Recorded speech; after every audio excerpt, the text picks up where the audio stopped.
बहुत समय पहले की बात है। पहाड़ों के बीच बसे एक छोटे से गांव में रतन नाम का एक ईमानदार और मेहनती लकड़हारा रहता था। उसकी झोंपड़ी टूटी फूटी थी और उसके पास बस एक कुल्हाड़ी थी जिससे वो जंगल से लकड़ियां काटता और शहर में बेचता।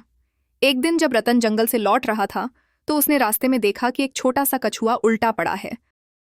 रतन ने तुरंत उसे उठाया, साफ किया और पानी पिलाया। कछुआ मुस्कुराया और मनुष्य की आवाज में बोला, रतन, तुमने मेरी जान बचाई है। मैं कोई साधारण कछुआ नहीं हूं, बल्कि पृथ्वी देवता का दूत हूं। रतन अचंभित होकर बोला, आप बोलते हैं? हाँ, और बदले में मैं तुम्हें एक वरदान देना चाहता हूं। यह लो, यह एक जादुई पत्ता है। इसे जमीन में बो देना। इससे जो पेड़ उगेगा उसके पत्ते रात को चमकेंगे और उन्हें सूंघने से बीमारियां, थकान और चिंता सब मिट जाएंगी। लेकिन ध्यान रखना, किसी को भी इस पेड़ के बारे में मत बताना। रतन ने कछुए को धन्यवाद कहा और वह पत्ता लेकर घर चला गया। पर अपनी झोंपड़ी के पास उसे सुरक्षित जगह नहीं मिली। तब उसने पास के पुराने मंदिर के कुएं के पास रास्ता बो दिया। कुछ ही दिनों में वहां एक चमकता हुआ विशेष वृक्ष उग आया। उसके पत्ते सुनहरी रोशनी में चमकने लगे। रतन ने उनमें से कुछ पत्ते तोड़कर गांव के वैद्य को दिए।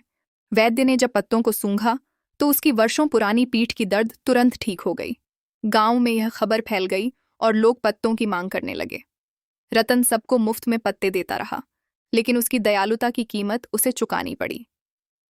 एक दिन राजा के मंत्री विक्रम को इस जादुई वृक्ष की खबर लगी। उसने रतन से जोर जबरदस्ती करके सारी बात उगलवा ली।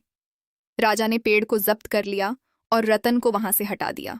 अब राजा रोज उस पेड़ के पत्ते सूंघता और जवान महसूस करता, और मंत्री विदेशों में उन पत्तों को बेचकर सोना कमाने लगा।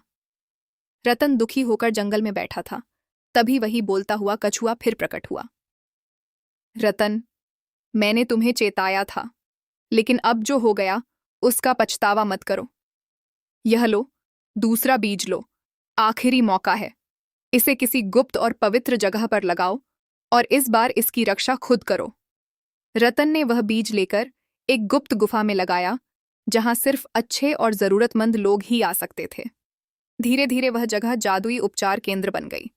लेकिन जब मंत्री को इस नई जगह की भनक लगी तो वह राजा को लेकर वहां आ धमका। जैसे ही वे अंदर गए, पेड़ के तेज प्रकाश से मंत्री पत्थर का बुत बन गया और राजा मूर्छित हो गया।